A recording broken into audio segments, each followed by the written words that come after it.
할렐루야.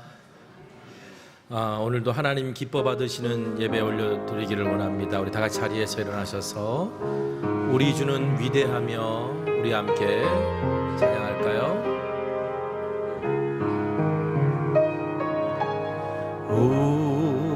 우리 주는 위대하며 능력이 많으시도다. 그의 지혜 무궁하며 인자는 영원하도다. 상한 자를 고치시며 상처를 싸매시도다. 별들의 수를 세시며 이름을 붙이셨도다. 그가 구름으로 하늘을 덮으시며 땅을 위하여 비준비하시니 예루살렘아 여호와를 찬송할지어다. 내 하나님을 감사함으로 그 앞에 나가며 주 임재 앞에 경배. 예루살렘아 살렘아 여호와를 찬송할지어다. 내 하나님을 감사함으로 그 앞에 나가며 주 임재 앞에 경배. 하나님은 영이십니다. 영이신 하나님께 영과 진리로 예배합시다.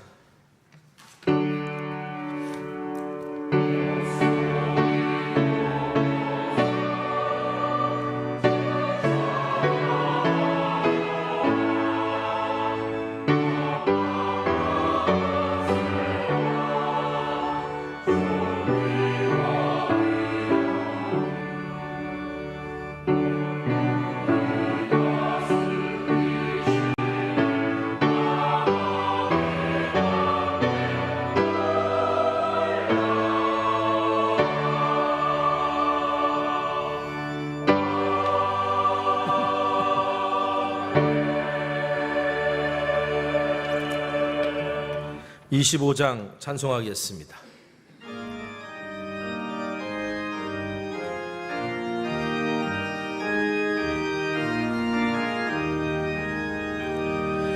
멸류관 벗어서 주 앞에 드리세. 저 천사 기쁜 노래가 온 땅에 퍼지네. 모나께여서 주 찬송하여라. 온 백성 죄를 속하신 만왕의 왕 일세. 멸류관 벗어서 주 앞에 드리세. 손과 몸의 상처가 영광 중 빛나네. 하늘의 천사도 그 영광 보고서 고난의 신비 알고자 늘은 모하도다. 멸류관 벗어서 주 앞에 드리세. 온 세상 전쟁 그치고 참 평화 오겠네.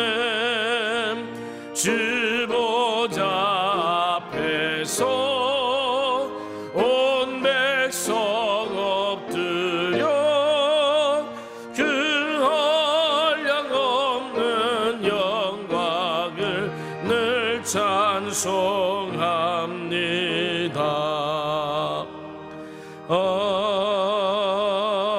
아멘. 사도신경으로 우리의 신앙을 고백합니다.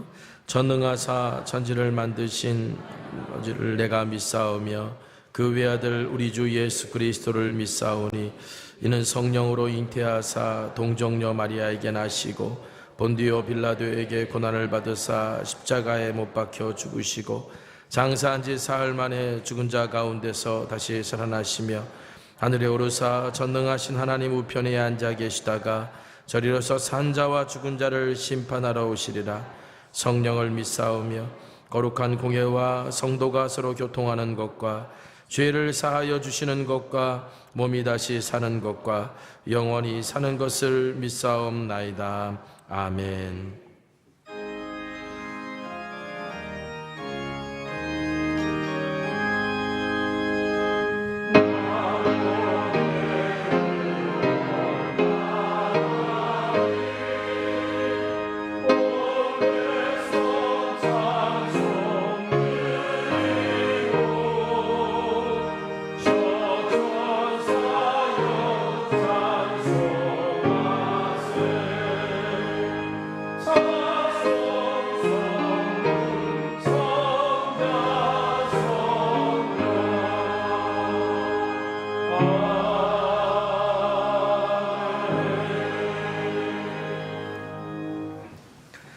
찬송가 우리 320장 찬송하겠습니다.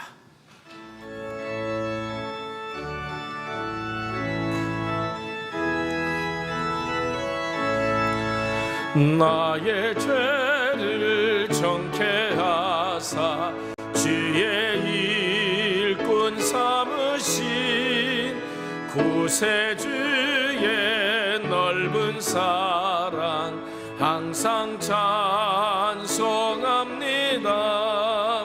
나를 일꾼 삼으신 주 크신 능력 주시고 언제든지 주 뜻대로 사용하여 주소서. 내게 부어 주시려고 은혜에 비하신 주의 은혜 채워주사 능력 있게 하소서. 나를 일꾼 삼으신 주 크신 능력 주시고 언제든지 주 뜻대로 사용하여 주소서. 죄의 짐을 풀어주신 주의 능력 그보나 나를 빌어 사신 예수 내 맘속에 오소서.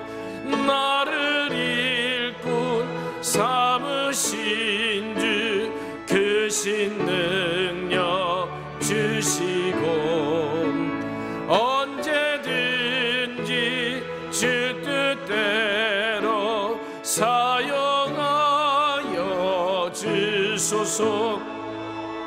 주여 내게 성령으로 충만하게 채우사 생명수가 강물처럼 흐르게 하옵소서. 나를 일꾼 삼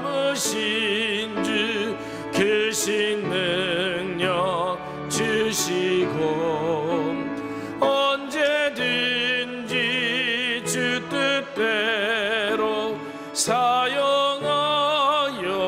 주소서. 아멘.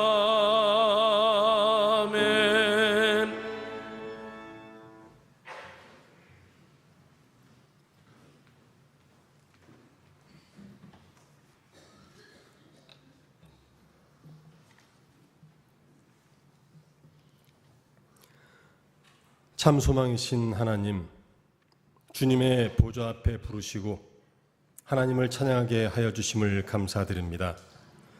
이 시간 이곳에 임하셔서 하나님만을 높이며 찬양하기에 부족함이 없게 하여 주시고 우리의 귀를 열어 생명의 말씀을 듣고 말씀을 깨닫는 은혜가 있게 하옵소서.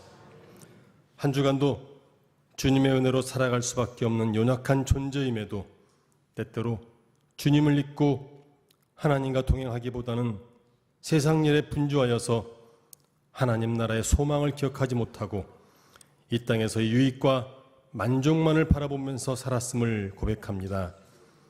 저희의 부족함을 불쌍히 여겨주시고 용서하여 주시옵소서.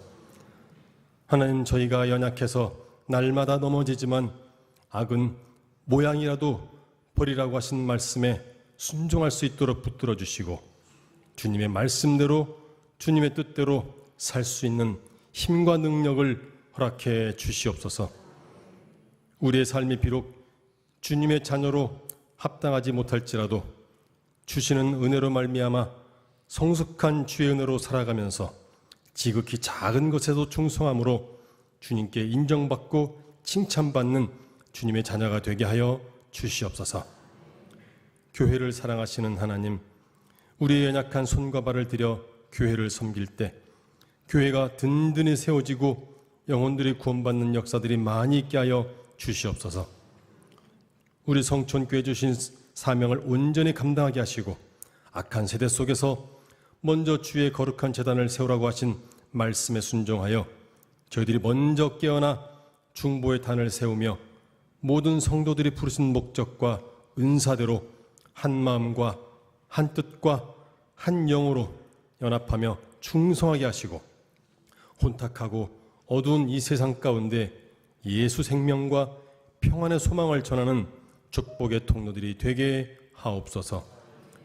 사랑의 공동체에 속한 저희들을 친밀히 만나주시고 부어주시는 사랑과 성령의 기름 부으심으로 강같이 흐르는 주님의 평안을 누리게 하옵소서. 이 나라를 위해서 기도합니다. 대통령과 유정자들을 기억하여 주시옵소서. 저들이 여호와 하나님을 두렵게 하시옵고 모든 일에 하나님의 통치와 역사가 함께 일어나게 하여 주시옵소서. 국민 모두가 믿음으로 하나 되게 하시며 하나님께 언제나 영광을 올려드리는 이 나라가 되게 하여 주시옵소서. 또한 피 흘림 없는 복음적 평화통일을 허락하여 주셔서 북녘 땅에도 하나님의 온전하신 구원이 선포되어지게 하옵소서. 우리의 자녀들을 위해서 기도합니다. 점점 더 악해지는 세상 가운데 흔들리지 않는 믿음의 뿌리를 내리는 우리 자녀들이 되게 하옵소서. 믿음에서 떠난 자녀들을 진리의 곧은 길 시온의 대로로 이끌어 주셔서 악한 세대 속에서도 진리로 자유케 되며 구별된 자들로 살아가도록 인도해 주시고 세상의 가치관이 아니라 하나님 나라를 바라보고 꿈꾸는 자녀들이 되게 하시고 세상과 타협하는 신앙, 계산하는 신앙이 아니라 오직 주님만 바라보고 전진하는 신앙인으로 자라나게 하시며 믿음으로 이 세상에서 빛과 소금의 역할을 감당하는 자녀들이 다 되도록 도와주시옵소서.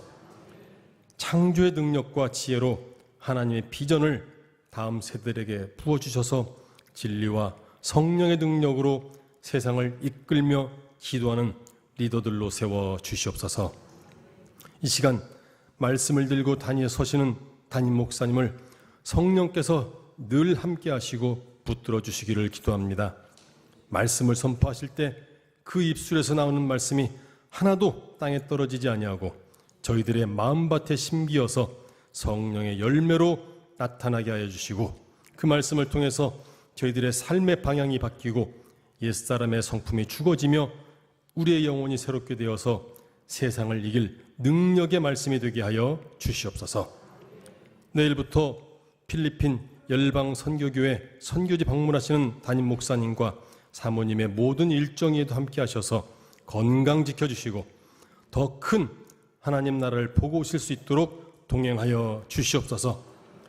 예배의 모든 순서 가운데 기름 부으심이 있게 하옵시고 찬양대의 아름다운 찬양을 기쁘게 받아주시면서 예배를 위해 섬기고 봉사하는 보이지 않는 손길과 섬김들을 기억하여 주시고 오늘 예배가 하나님의 영광이 가득한 예배 되게 하옵시며 이 모든 말씀 예수님의 이름으로 기도드리옵나이다. 아멘. 하늘에 계신 우리 아버지여, 이름이 거룩히 여김을 받으시오며 나라가 임하시오며 뜻이 하늘에서 이루어진 것 같이 땅에서도 이루어지이다.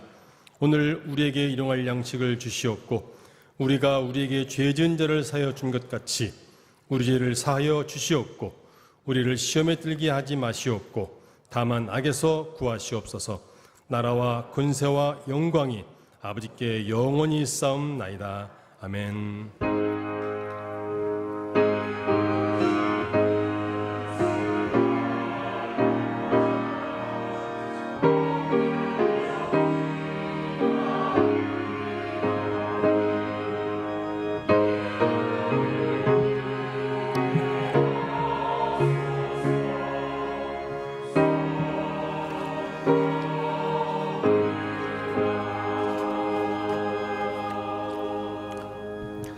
할렐루야. 교회 소식 여러분들과 함께 나누기 전에 우리 이상락 장로님, 우리 따님 되시는 우리 이행복 사모님이 오랜만에 우리 모교회를 방문하셨네요. 지금 남편 목사님은 미국 하와이죠, UMC 하와이에서 지금 이제 목회를 거기서 옮기셔서 이제 하게 되셨고 오랜만에 한국에 귀국하셨는데 끝나고 여러분 교제 잘 하시기 바랍니다. 우리 한번 박수 한번 해주시죠. 우리 장로님, 반갑습니다. 자, 우리 다음 주, 그 다음 주죠. 7월 첫째 주입니다. 다음 주가 아니라 그 다음 주 7월 첫째 주에 우리 맥주감사주일 예배는 우리 세대 통합 예배로 3부 예배 때 3부 예배는 세대 통합 예배로 함께 드리게 됩니다. 그래서 2부 예배는 상관이 없지만 이제 우리 세례식과 입교식이 있을 예정인데 우리 오늘까지 신청을 받으니까 여러분 신청해 주시면 될 것 같고요. 그 다음 주 맥주감사주일 날 3부, 4부 예배는 통합해서 드린다는 거 꼭 기억해 주시기를 바랍니다. 다음 세대와 청년부 여름 사역이 이제 시간과 일정이 나왔습니다. 여러분 확인해 보시고 기도해 주시기를 부탁드리고요.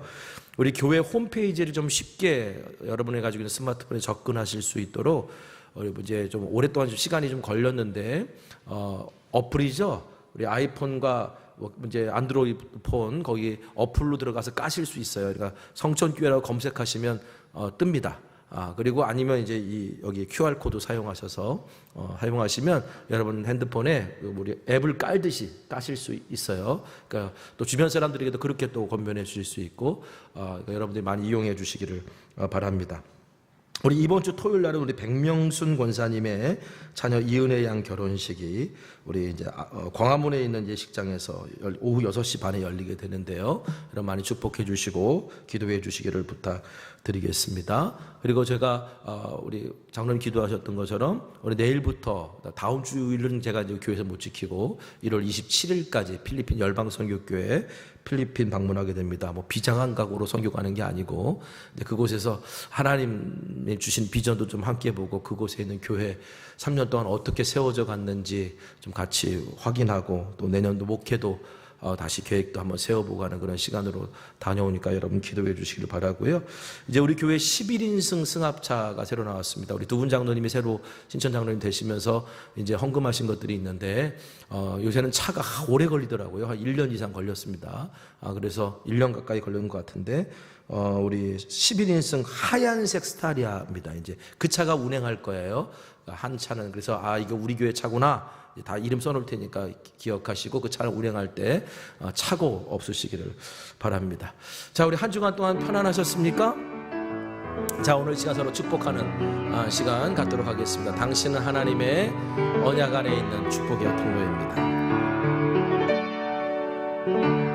당신은 하나님의 언약 안에 있는 축복의 통로, 당신을 통하여서 열방이 주께 돌아오게 되리. 우리 다시 한번 축복합시다. 당신은 하나님의 언약 안에 있는 축복의 통로, 당신을 통하여서 열방이 주께 예배하게 되리.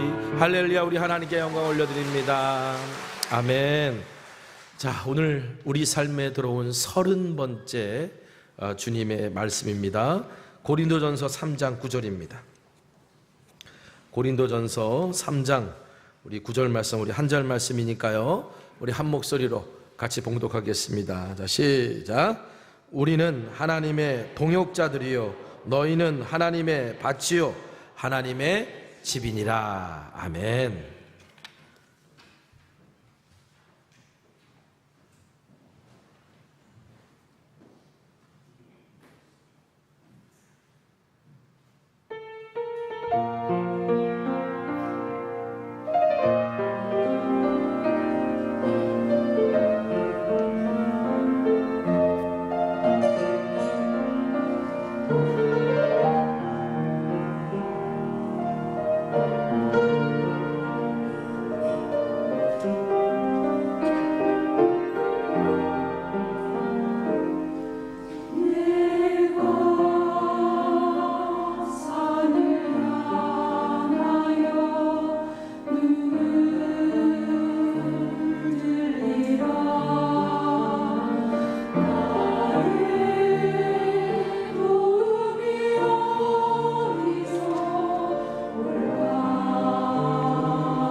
할렐루야. 복음을 부끄러워하지 않은 사람은 믿음으로 삽니다. 복음이 모든 사람을 구원하는 하나님의 능력임을 믿기에, 복음이 또한 나의 삶을 변화시킬 것을 믿기에 믿음으로 삽니다. 하지만 내가 복음을 부끄러워하지 않기를 원해도 믿음으로 살아야 될 때가 왔을 때 머뭇거리면서 뒤로 돌아설 때도 있습니다. 왜 그럴까요? 믿음은 바라는 것들의 실상이요 보이지 않는 것들의 증거라고 했는데, 여러분, 우리가 믿음을 가지려면 먼저 보이지 않는 것들에 대한 확신이 있어야 됩니다. 믿음의 눈이 열려야 되는 거죠. 여러분, 아무리 아름다운 풍경도요, 칠흑같이 어두운 밤, 달빛도 별빛도 없는 곳에서는 보이지 않아요. 어느 여행을 갔는데, 초라한 숙소에 들어갔는데, 이런 곳에서 오늘 하룻밤 머물러야 되는구나, 불평이 나올 수 있죠. 근데 아침에 딱 일어났는데 밤에는 못 봤던 휘황찬란한 광경이 앞에 펼쳐지면, 참 잘 왔다, 그런 생각이 듭니다. 여러분, 보이지 않는다고 없는 게 아니잖아요. 그리고 빛이 희미하면요, 아름다운 풍경이 감춰져요. 그런데 빛이 밝아지면요, 아름다운 풍경이 드러나게 되어 있습니다. 여러분, 하나님 나라도 마찬가지예요. 우리가 복음을 부끄러워하지 않고 믿음으로 살려면 하나님 나라를 볼 수 있는 눈이 열려야 돼요. 그러면 내가 지금까지 보지 못했고 깨닫지 못했고 알지 못했던 하나님의 아름다움을 발견하게 됩니다. 지난주에 말씀드렸던 것처럼 그러기 위해서는 신앙의 초점이 내 가족, 우리 교회에서 하나님 나라로 옮겨가야 된다라고 말씀드렸어요. 여러분, 하나님께서는 그렇게 하시기 위해서 그 방법 중에 하나가 우리가 예배 끝나고 난 다음에 부르는 찬양 중에 하나님의 꿈이 나의 비전이 되고 라고 그런 찬양의 가사를 가지고 우리가 고백하지 않습니까? 하나님께서는 하나님의 나라를 볼 수 있도록, 무엇보다 그것을 사모할 수 있도록 하나님의 꿈을 우리의 마음속에 심어주십니다. 자, 빌립보서 2장 13절 우리 한번 같이 읽겠습니다. 자, 시작. 너희 안에서 행하시는 이는 하나님이시니 자기의 기쁘신 뜻을 위하여 너희에게 소원을 두고 행하게 하시나니. 너희에게 소원을 둔다. 하나님의 소원, 하나님의 꿈. 근데 하나님은 하나님의 꿈만 주시는 것이 아니라 그 꿈을 이룰 수 있는 능력과 힘도 주신다는 거예요. 여러분, 내가 하나님의 꿈을 나의 비전으로 삼기 위해서는 무엇보다도 하나님의 관점으로 세상을 볼 수 있는 눈을 키워야 돼요. 아무리 실력과 열정이 탁월해도요, 왜곡된 시선을 가지고 올바르지 않은 관점을 가졌다면, 여러분, 예수님 말씀처럼 눈이 있어도 보지 못하는 어둠 가운데 있는 존재가 됩니다. 사도 바울을 보세요. 바울은 예수님을 만나 회심하기 이전부터 하나님을 향한 열심이 아주 특출났던 사람이었습니다.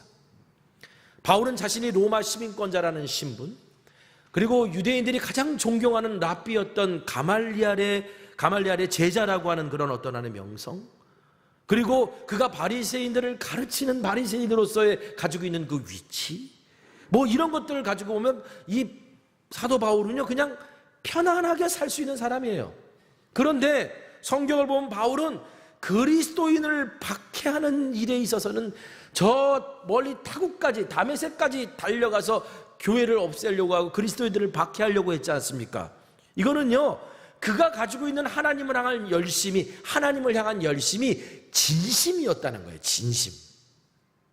여러분, 이런 사람들이 무서운 거예요. 적절하게 타협하고 이렇게 뒤로 물러설 줄 알고 이런 사람은 사실은 무서운 게 아닌데, 이게 내가 믿는 거가 전부라고 생각하면서 거기에 모든 걸 거는 사람들이 이게 무서운 사람이자, 이런 사람 변하기도 쉽지 않아요. 그런데 이런 사람이 변하면 뭔 일을 합니다. 이게 열정이 있고 모든 것에 자신을 쏟아부을 줄 아는 사람이 변하기 시작하면 또 뭔 일을 하는 거예요. 여러분, 이랬던 바울인데 이 바울이 어떻게 변할 수 있었을까? 다메섹 도상에서 빛으로 찾아오신 예수님을 만났잖아요. 그리고 내가 지금까지 보고 있었던 게 어둠이었구나, 잘못된 거였구나 깨닫고요, 이제 주님이 주신 빛을 통해 그가 다시 눈을 뜨게 됐을 때 하나님 나라의 비전을 마음에 품고 그것을 키워가기 시작했습니다. 사람이 변하려면 생각이 바뀌어야 돼요. 생각이 바뀌지 않으면 사람이 변하지가 않아요. 생각이 바뀌려면요, 관점이 바뀌어야 돼요. 내가 세상을 바라보는 시각이 바뀌어야지 나의 생각이 바뀌게 됩니다. 여러분, 그리스도인의 변화는요, 예수가 그리스도이심을 내가 믿게 될 때 찾아온 그 빛을 통해서 나를 보고 세상을 보고 그러면서 변화가 시작되는 거예요. 그래서 여러분, 예수 믿으면 변하게 되는 거고요, 예수 믿으면 예수 믿기 전엔 도저히 꿈꾸지 않았던 꿈이 나의 꿈이 될 수 있는 거예요. 여러분, 꿈꾸는 건 자유죠. 꿈은 누구든지 꿀 수 있습니다. 그런데 누구든지 꿈은 꾸지만 누구나 다 그 꿈을 이룰 수 있는 건 아니잖아요. 꿈꿀 수 없는 현실에서 포기하지 않고 꿈꾼다는 것도 대단하지만 여러분, 여기서 끝나면 안 돼요. 우리가 품은 꿈을 누군가 같이 꾸게 만들 수 있는 사람이 돼야 돼요. 그러니까 꿈꾸고 꿈꾸게 하는 거, 저는 그게 비전이라고 생각해요. 내가 만든 꿈을, 내가 품은 꿈을 누군가 꿈꾸게 만들었을 때 그것이 비전이 되는 거예요. 여러분, 그래서 하나님의 꿈은 우리에게 비전이 됩니다. 왜일까요? 하나님의 꿈은요, 누군가를 꿈꾸게 만들거든요. 보세요.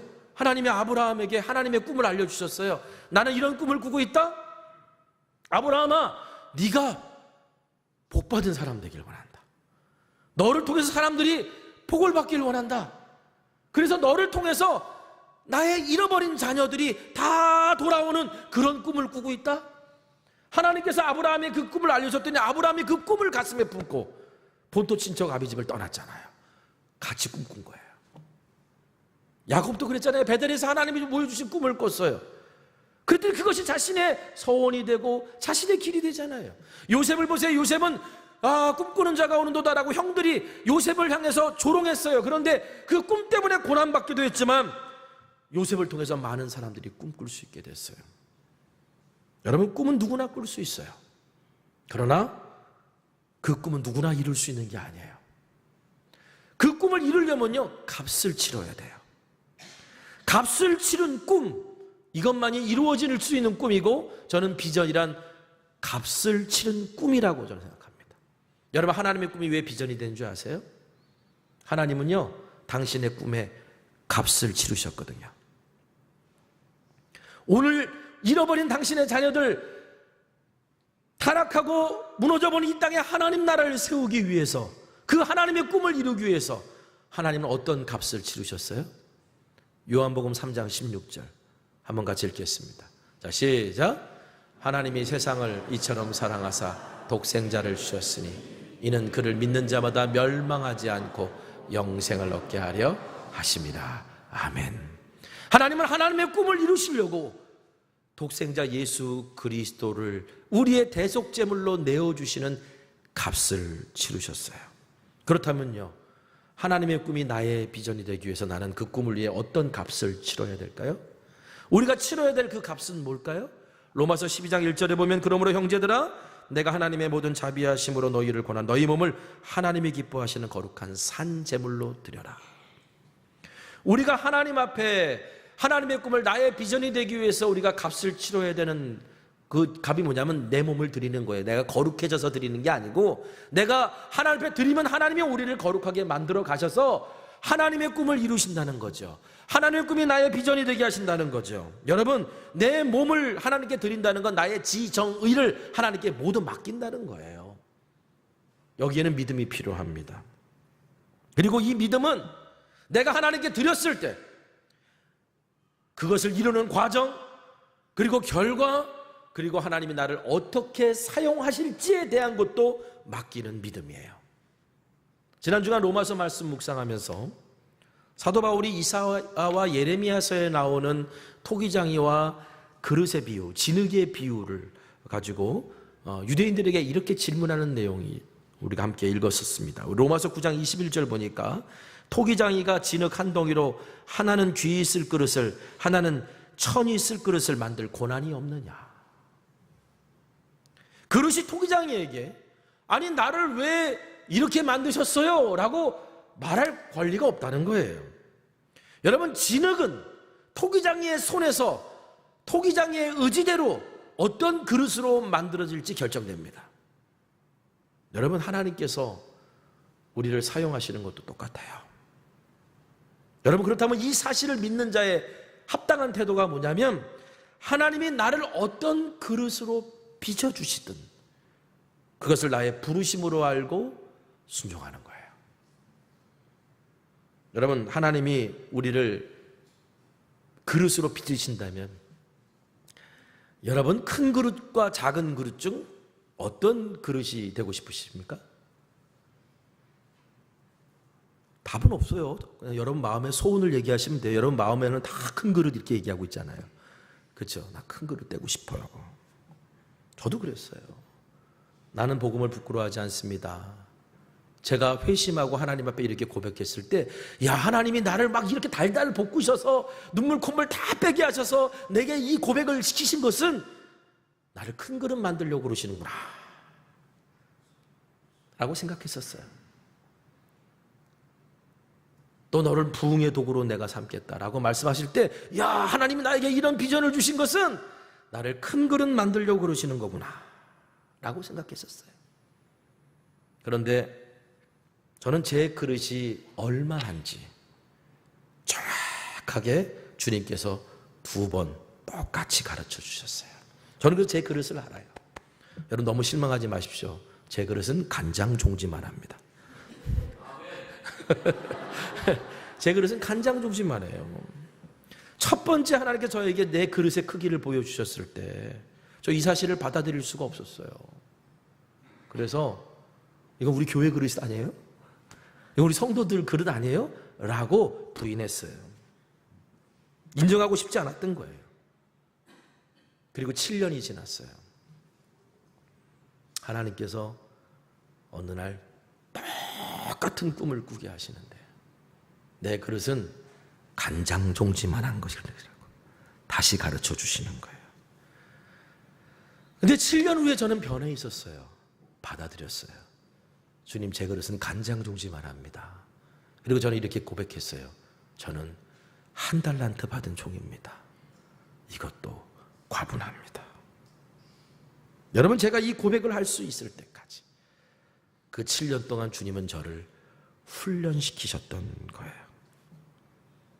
여러분, 그 과정 속에서요, 내가 너를 부흥의 도구로 삼겠다 비전을 주셨는데, 그런데 그 과정 속에서 하나님이 주신 비전을 담을 수 있는 그릇이 제가 아닌 거예요. 거기는 온갖 지저분하고 더러운 것들이 많았던 거예요. 그리고 상처가 많았어요. 가족에 대한 상처, 교회에 대한 상처. 제가 생각보다 교회에서 상처가 많은 사람입니다. 아주 어릴 때부터. 목회자의 자녀로 또 크다 보니까 받은 상처도 있고, 또 교회에서 사역을 하다 받은 상처도 있고, 아, 교회는 희망이 없어. 아니, 목사가 교회는 희망이 없다고 말하면서 무슨 목회를 해요? 제가 그렇게 목회를 하고 있었다니까요. 그런데 하나님이 제 마음에 상처를 만져주셨어요. 그리고 어느 날 이렇게 고백하게 하셨어요. 교회만이 희망이다고. 하나님은 교회를 버리신 적이 없다고. 건강한 교회를 이 땅에 세워가는 게 나의 비전이고 나의 꿈이기도.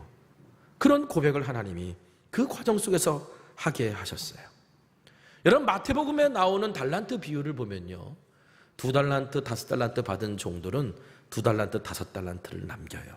그때 우리 주님께서 뭐라고 말씀합니까? 야, 너 2달란트 남겼네. 야, 너 5달란트 남겼네. 많이 남겼네. 라고 하시지 않고 너가 작은 것에 충성하였으니, 둘에게 다 똑같이 뭐라고 하냐? 내가 너에게 많은 것을 맡기겠다. 그러면서 하시는 말씀이 주인의 즐거움에 참여할지어다. 5달란트를 받았던, 2달란트를 받았던, 얼마나 많이 남겼던 상관없어요. 그 달란트를 감당하려고 애쓰고 수고했던 그 종들에게 이젠 그래 잘했어, 많은 건 줄게, 맡길게, 그리고 주인의 즐거움에 참여해, 이렇게 말씀하십니다.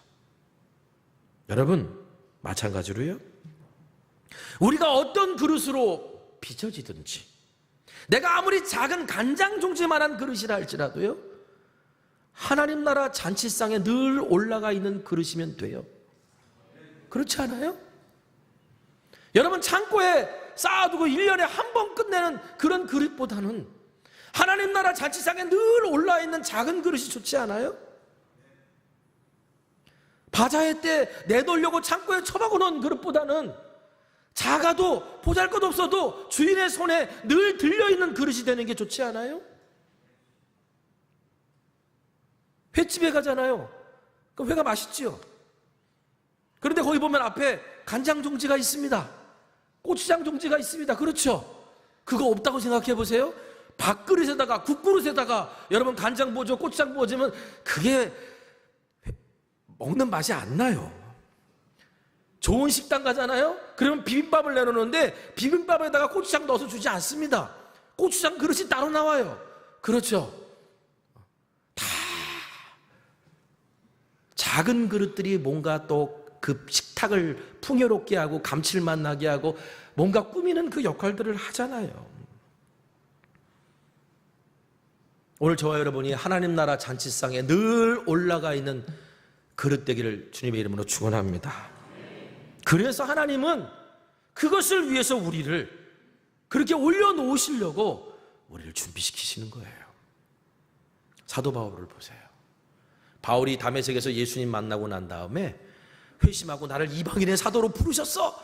내일부터 내가 복음을 전하며 살아야지. 그렇게 사역의 현장에 이방인의 사도로 뛰어들지 않았습니다.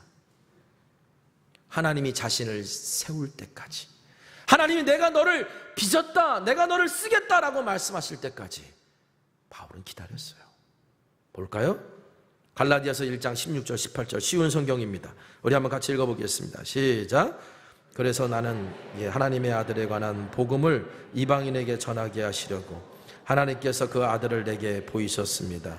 하나님께서 나를 부르셨을 때 나는 어떤 혈육을 통해서도 가르침이나 도움을 받지 않았습니다. 나보다 먼저 사도가 된 사람들을 만나기 위해 예루살렘으로 올라가지도 않았습니다. 오히려 나는 곧바로 아라비아로 갔다가 다마스커스로 되돌아갔습니다. 3년 뒤에 나는 베드로를 만나려고 예루살렘으로 가서 그와 보름 동안을 함께 지냈습니다. 사도 바울의 일생 중에 잘 알려져 있지 않은 이야기들이 좀 있어요. 그 중에 하나가 사도 바울이 다메섹에서 아나니아를 통해 눈을 뜨고 그곳에서 뭔가 잠깐 훈련을 받고 교제하고 또 사역을 하다가 불현듯 아라비아로 갑니다. 그 아라비아에서 3년 동안 머무는데, 그런데 그 아라비아에서 무슨 일이 있었는지 사도 바울은 말하지 않아요. 무슨 일이 있었을까요? 그건 다름이 아니라 하나님을 만나서 하나님의 비전을 키워가는 그런 시간이었을 거예요. 그리고 예루살렘으로 와요. 예루살렘으로 왔더니 유대인들이 볼 때 이 바울은 배신자예요. 그러니까 바울을 죽이려고 하는 음모를 꾸미니까 예루살렘의 그리스도인들이 바울에게 떠나라. 자, 저기 네 고향 다소로 좀 가 있어. 그래가지고 바울이요 다소에서 여러 해 동안 지냅니다. 근데 그곳에서 무슨 일이 있었는지 정확히 알 수가 없어요. 그냥 바울의 편지 속에 내가 정말 거기서도 복음을 전하다가 모진 고난과 박해를 받았다는 언급만 있을 뿐이지, 사실은 바울은 그 기간 동안 오랜 시간 철저하게 무명인으로 삽니다. 그런데 때가 되었어요. 하나님이 쓰실 때가 되었을 때 주님께서 바나바를 다소로 보내서 바울을 안디옥으로 데려옵니다. 보세요. 갈라디아서 1장 22절 24절 한번 같이 읽겠습니다. 자, 시작. 그래서 나는 유대 지방에 있는 그리스도의 교회들에게는 얼굴이 알려져 있지 않았습니다. 그들은 다만 전에 우리를 박해하던 그 사람이 지금은 그가 전에 없애버리려고 하던 그 믿음을 전한다 하는 소문을 들을 따름이었습니다. 그래서 그들은 나를 두고 하나님께 줄곧 영광을 돌렸습니다. 바울은 철저하게 오랫동안 무명의 생활을 살았습니다. 사람들에게 잊혀져 가는 듯 했어요. 그런데 어느 날 유대 교회에 소문이 들려오기 시작해요. 교회를 박해하고 그리스도를 박해했던 바울이라는 사람이 이제는 그리스도를 전하는 사람으로 변했다. 이 이야기가 막 들려오면서 유대의 교회에서 하나님께 영광을 돌리는 소식들이 막 올라갑니다. 이 소식을 듣고 아마 바나바가 다소로 갔던 것 같아요. 같이 사역합시다. 같이 하나님 나라를 세워갑시다. 그래서 바울이 안디옥 교회로 돌아와서 이방인의 사도로서의 첫 발자국을 그 다음에 걸어가게 되는 겁니다. 여러분 기억하세요. 나의 그릇됨을 결정하는 건 내가 아니고 하나님이십니다. 그리고 하나님은요, 반드시 우리를 준비시켜서 사용하십니다. 큰 그릇, 작은 그릇이 중요한 게 아니고 하나님 나라의 잔치상에 늘 올라갈 수 있는, 하나님이 언제든지 사용하실 수 있는 깨끗한 그릇이 되는 것, 하나님의 꿈을 담을 수 있는 그릇이 되는 것, 여러분 이것이 중요한 겁니다. 하지만 현실에서 우리는 주님, 내가 큰 그릇, 작은 그릇 사용하지 생각하지 않습니다. 그냥 하나님이 늘 쓰시는 것에 감사합니다. 이렇게 고백하며 살려고 하지만, 그러나 사실 내 안에서는 끊임없이 큰 그릇으로 인정받기를 원하는 유혹이 있어요. 이걸 이기기가 쉽지 않아요. 고린도 교회 오늘 이야기를 통해서도 그것을 봅니다. 고린도 교회 성도들은요, 세상적으로 볼 때 원래 자랑할 게 별로 없었던 사람들이에요. 이 고린도라고 하는 도시는요, 많이 번성한 도시입니다. 하지만 로마 사람들도, 그 음란한 문화가 일상이었던 그 로마 사람들도 고린도 사람들을 보고 혀를 내두를 정도로 쾌락의 문화가 절정에 달했던 게 고린도예요. 여러분, 이런 도시에서 하루하루 먹고 살기도 힘든 가난한 자의 삶을 살아간다는 건 더 절망적이고 더 힘든 삶이었을 거예요. 바로 그들에게 바울이 복음을 전했어요. 그들이 복음을 받아들였어요. 그래서 그 퇴폐적이었고 참혹한 고린도라는 그 도시에 주님의 교회가 부흥하고 우뚝 서게 됐습니다. 얼마나 감사한 일이에요. 그래서일까요? 정말 복음 전하기 어려운 도시였기 때문일까요? 하나님께서 고린도 교회에게 많은 은사를 부어주셨어요. 많은 능력을 주셨어요. 그것 때문에 교회가 더 흥왕할 수 있었어요. 그런데 바울이 고린도 교회를 떠나고 난 다음부터 문제가 생기기 시작합니다. 고린도 교회에서 바울파, 아볼로파 이렇게 갈라져서 싸우고 있다는 소식이 바울에게 들려요. 아볼로라는 사람, 북아프리카 알렉산드리아에 있었던 헬라파 그리스도인이었습니다. 유대인이었습니다. 그런데 이 사람이 학식이 뛰어나고 성경에 능통했고 아주 언변이 좋았어요. 그런데 요한의 세례까지만 알고 있었기 때문에 에베소에서 브리스길라 아굴라가 다시 복음을 가르쳐요. 그래서 복음에 대한 진정한 믿음을 가지고 나는 아가야 고린도 지방에 가서 복음 전하고 싶습니다 해서 아볼로를 고린도로 파송합니다. 아볼로가 고린도에 와서 고린도 교회에 정말 많은 유익을 끼쳐요. 유대인들이 바울이 떠난 틈을 타서 막 고린도 교회를 흔들고 있었을 때 아볼로가 그들과 논쟁을 합니다. 공개적인 논쟁을 해요. 성경에서 말하는 그리스도가 예수님이라는 걸 증명해내고 공개적인 논쟁에서 이기면서 고린도 교회가 유대인들의 공격을 견뎌내고 성장할 수 있는 발판을 아볼로가 만들어내요. 그러니까 아볼로를 통해 교회가 성장하고 또 아볼로를 통해 교회가 든든해져 가니까 어느 순간 아볼로 이 고린도 교회 안에 그래도 옛날 바울이 훨씬 낫어 뭐 이렇게 말하는 사람과 아니야 그래도 아볼로가 이만큼 교회를 세운 거야 뭐 이렇게 말하는, 그러니까 아볼로와 바울 본인의 의지와는 상관없이 그 갈등을 부추기는 사람들이 등장하기 시작합니다. 근데 보세요, 겉으로는 우리는 바울파야, 겉으로는 우리는 아볼로파야 라고 말하지만 실제로는 뭐냐, 바울을 빙자해서 자기가 더 인정받고 싶고 아볼로를 빙자해서 자기가 더 인정받고 싶은 그 마음이 그 사람들에게 있었던 거예요. 바울이 이 소식을 듣고 얼마나 속상했는지, 속상해서 쓴 편지가 고린도전서예요.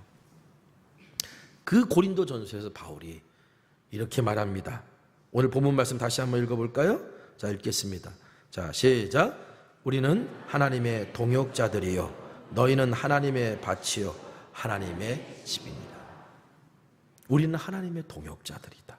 하나님의 동역자라는 건 하나님께 속한 하나님의 소유가 된 동료 일꾼이라고 하는 거예요. 그냥 우리는 모두가 아무리 유명한 사도라 할지라도 모두가 다 하나님의 사람, 하나님이 부리는 하나님께 속한 그냥 동료들이라는 거예요. 여러분, 내가 누구한테 세례받았는 게 그게 중요한가요? 내가 누구한테 양육받았다는 게 그게 자랑거리인가요? 여러분, 내가 어떤 교회 다닌다는 게 여러분 그게 자랑이 돼야 됩니까? 내가 누구에게 세례받았다는 것이 내 믿음을 보장합니까? 내가 누구에게 양육받았다는 것이 내 신앙의 성숙을 말해주는 겁니까?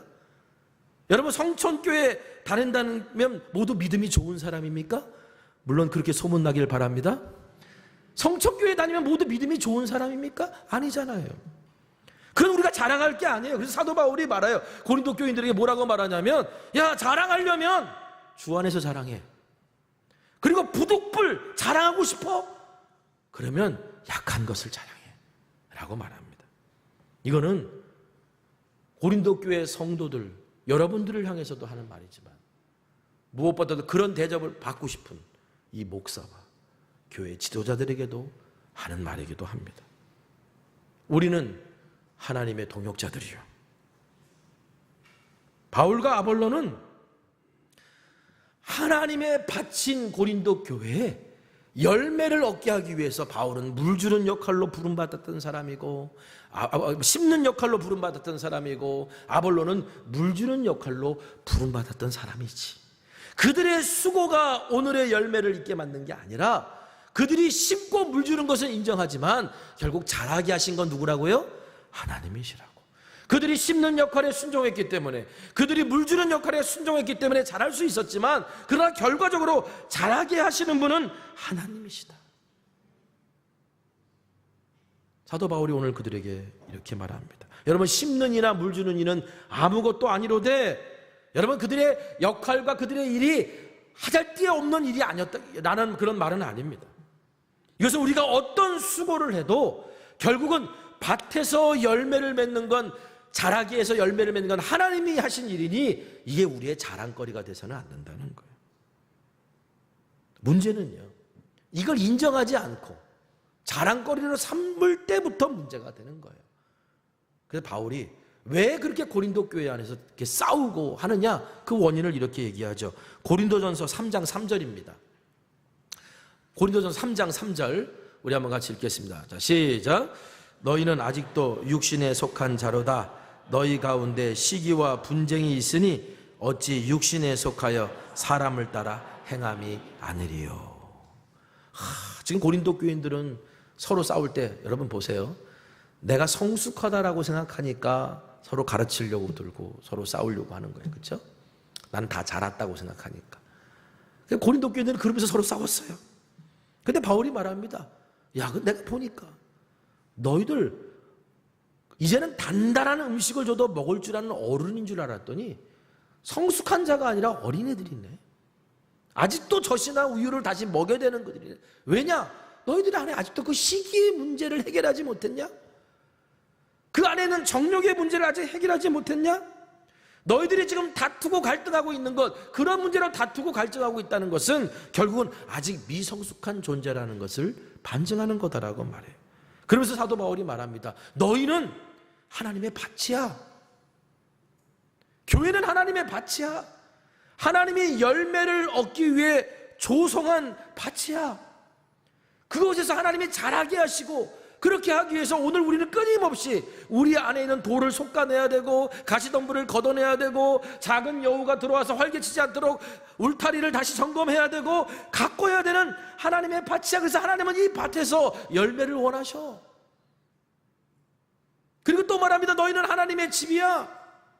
여러분, 하나님의 집이야라고 바울이 설명하는 그 내용들을 보면요, 교회가 정말 뭘 중요하게 여겨야 되는지를 우리에게 가르쳐요. 여러분, 집을 지으려면 가장 먼저 뭐가 튼튼해야 돼요? 기초. 교회의 기초는 뭐가 돼야 될까요? 교회의 기초는, 교회의 터는 그리스도가 돼야 되는 거예요. 전통 위에 교회가 세워지는 거 아닙니다. 지식 위에 교회가 세워지는 거 아닙니다. 문화 위에 교회가 세워지는 게 아니에요. 교회의 터는 어디에 있든지 다 그리스도가 돼야 되는 거예요. 그리고 그리스도의 터 위에 교회가 세워졌어도 그 다음부터 중요한 게 있어요. 그 다음에 어떻게 세워나갈지를 조심해야 된다. 자, 고린도전서 3장 10절 한번 읽어보겠습니다. 자, 시작. 내게 주신 하나님의 은혜를 따라 내가 지혜로운 건축자와 같이 터를 닦아두매 다른 이가 그 위에 세우나 그러나 각각 어떻게 그 위에 세울까를 조심하라. 우리의 모든 사역은 다 그리스도 터 위에 세우는 거예요. 그런데 이 세울 때 조심해야 된다는 거예요. 나중에 남아있을 게 있고 남지 않을 게 있을 거예요. 남아있으면 하나님이 칭찬하실 거지만 남지 않은 것은 하나님이 기억하시지 않아요. 여러분, 우리가 하나님 앞에 갔을 때 우리가 교회에서 했던 모든 일들을 하나님이 기억하시지 않습니다. 하나님과 상관이 있는 일들만 기억하세요. 그리스도의 터 위에서 사라지지 않을 가치들로 세워간 것들만 하나님은 기억하세요. 그러니까 내가 이 땅에서 얼마나 많은 영예를 누렸어도, 내가 아무리 많은 수고를 했어도 우리 하나님은요, 없어져 버릴 것들로 일한 것 가지고는 기억하시지 않으세요. 그래서 바울이 이렇게 말합니다. 고린도서 3장 12절 13절 세번역 성경입니다. 같이 읽겠습니다. 시작. 누가 이 기초 위에 금이나 은이나 보석이나 나무나 풀이나 집으로 집을 지으며 그에 따라 각 사람의 업적이 드러날 것입니다. 그날이 그것을 환히 보여줄 것입니다. 그것은 불에 드러날 것이기 때문입니다. 불이 각 사람의 업적이 어떤 것인가를 검증하여 줄 것입니다. 아멘. 그리스도의 터 위에 우리가 수고로 교회를 세워갑니다. 그런데 수고로 세워갈 때 오늘 우리가 써야 될 재료가 뭐냐? 그건 다름이 아니라 사라지지 않을 것이에요. 사라지지 않을 것들로 세워가야 되는데, 그 사라지지 않을 것이 뭐예요? 주님이 교회에게 허락하신 사명이고요, 하나님의 말씀이고요. 여러분, 우리의 영적 성장도 마찬가지입니다. 하나님께서 우리에게 열매를 원하시는데, 그러기 위해서는 우리의 마음밭을 끊임없이 기경해야 되고요, 그리고 우리의 신앙이 그리스도 터 위에서 영원히 사라지지 않을 하나님의 말씀으로 세워져 가야 되는 거예요. 우리는 하나님의 동역자들이요. 여러분, 하나님의 동역자라는 말 속에는 하나님이 함께 일하시는 사람이란 의미도 있어요. 근데 어떤 주석가들은요, 아니 이건 어떻게 감히 우리가 하나님과 함께 일하냐고, 이것은 잘못된 해석이라고 말하는 사람들도 있어요. 근데 저는 그렇게 생각하지 않아요. 성경을 보면 하나님은요, 사람을 통해 일하셨어요. 사람을 변화시켜서, 사람을 감동시켜서 하나님이 일하셨어요. 하나님은 오늘 우리와 일하기를 원하십니다. 근데 여러분, 하나님의 동역자라는 말은 너무나 과분한 호칭이긴 합니다만, 그러나 하나님이 오늘 우리를 향해 가지고 계시는 기대이기도 해요. 그래서 하나님께서는 오늘 우리를 하나님이 함께 일하실 사람으로 만드시고자 훈련시키시고, 내가 거룩하니 너희도 거룩하라라고 명령하신 겁니다. 여러분, 이처럼 우리는 하나님의 동역자로 부름받았습니다. 하나님 나라의 비전을 함께 품었으면 좋겠습니다. 기억하십시오. 사람은 비전만큼 살고 기도만큼 이룹니다. 그리고 준비되면 쓰십니다. 나는 복음을 부끄러워하지 않습니다. 나는 세상의 빛으로 부름받았습니다. 그리고 나는 하나님의 동역자입니다. 우리가 이 고백을 갖고 믿음으로 하나님 나라를 함께 세워가는 저와 여러분 되시기를 간절히 소망합니다. 말씀 붙들고 함께 기도했으면 좋겠습니다. 하나님, 내가 어떤 그릇이든지 하나님 나라 잔치상에 올라가는 깨끗한 그릇, 하나님의 꿈을 담아낼 수 있는 그런 그릇이길 원합니다. 주님, 내게 어떤 달란트가 주어지든지 주님이 잘했다, 네가 작은 일에 충성했으니 주인의 즐거움에 참여하고 내가 너에게 많은 것을 맡겨줄게 라고 말씀하시는 그런 사람 되기를 원합니다. 주님, 나를 그렇게 빚어가 주시옵소서라고 오늘 이 시간 함께 다 같이 기도하겠습니다. 기도합니다. 거룩하신 하나님이여, 오늘 우리가 주님 앞에 나와 예배합니다. 그리고 오늘도 이 시간 하나님의 꿈을 마음에 품습니다. 그 하나님의 꿈이 나의 비전이 되고, 그래서 하나님의 동역자로 살아가는 자 되기를 원합니다. 주여, 우리 안에 여전히 남아있는 연약함과 어린 아이 같은 신앙이 있지만, 그러나 하나님 오늘 나를 빚어가시고 만들어 가셔서 주님, 내 그릇이 정말 작은 것일지라도 하나님 나라의 잔치상에 꼭 올라가는 그런 그릇이 되기를 원합니다라고 고백하며 하나님 나라 사역에 참여하는 자, 하나님 나라의 기쁨에 참여하는 자 되게 하여 주시옵소서. 예수님의 이름으로 기도합니다. 아멘.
오늘 시간 우리 다 같이 일어나셔서 함께 고백할까요? 이곳에 임하신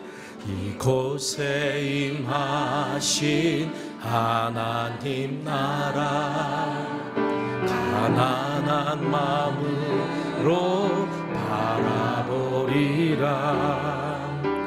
먼저 그 나라 뜻 구하며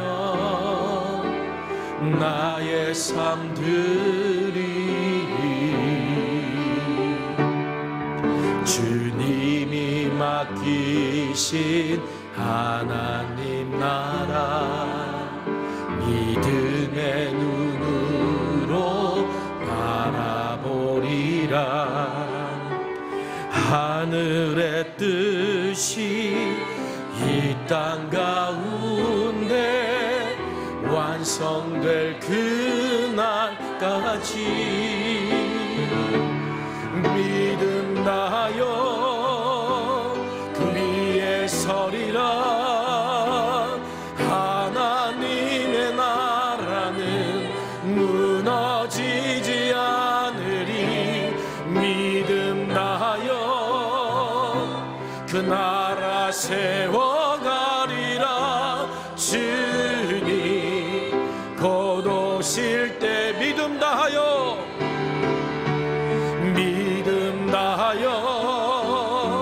그 위에 서리라.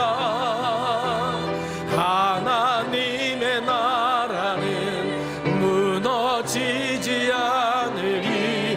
믿음 다하여 그 나라 세워가리라. 주님 곧 오실 때까지. 기도하겠습니다. 사랑의 하나님, 하나님의 꿈이 우리 마음에 부어져 그것이 나의 비전이 되기를 원합니다. 하나님 나라 잔치상에 내가 아무리 작은 그릇이라도 늘 올라가 있는 그런 그릇이 되기를 원합니다.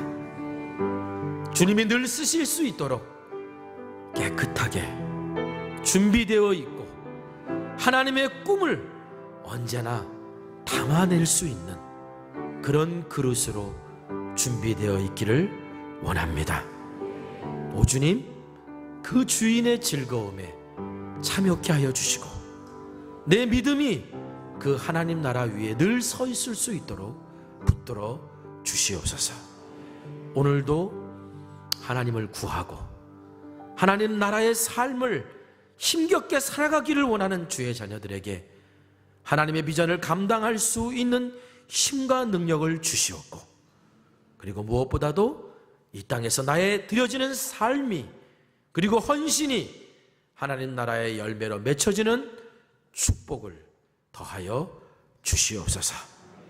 이제는 우리 주 예수 그리스도의 크신 은혜와 하나님 아버지의 무한하신 사랑하심과 성령님의 감화 감동 교통 내주하심의 은혜와 축복이 하나님의 꿈을 나의 비전으로 삼고 하나님 나라를 품고 살아가기를 결단하는 주의 자녀들 위해 지금부터 영원까지 함께하여 주시옵기를 간절히 축원하옵나이다. 아멘.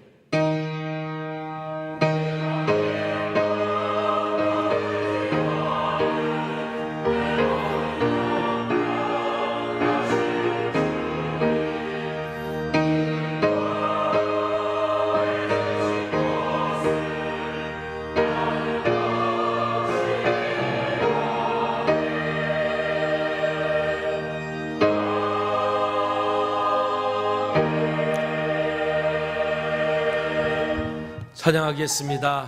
우리 한 주간도 하나님의 꿈이 나의 비전이 되는 가슴 떨림이 이번 한 주간에도 있는 우리 모두가 되길 원합니다.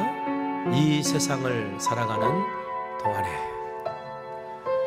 이 세상을 살아가는 동안에 나의 힘을 의지할 수 없으니 기도하고 낙심하지 말 것을 주께서 참 소망이 되심이라.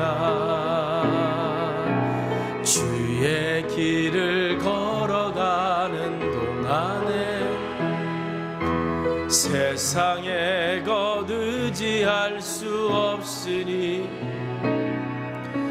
감사하고 낙심하지 말 것을 주께서 참 기쁨이 되심이라. 하나님의 꿈이 나의 비전이 되고 예수님의 성품이 나의 인격이 되고 성령님의 권능이 나의 능력이 되길 원하고 바라고 기도합니다. 하나님의 꿈이 나의 비전이 되고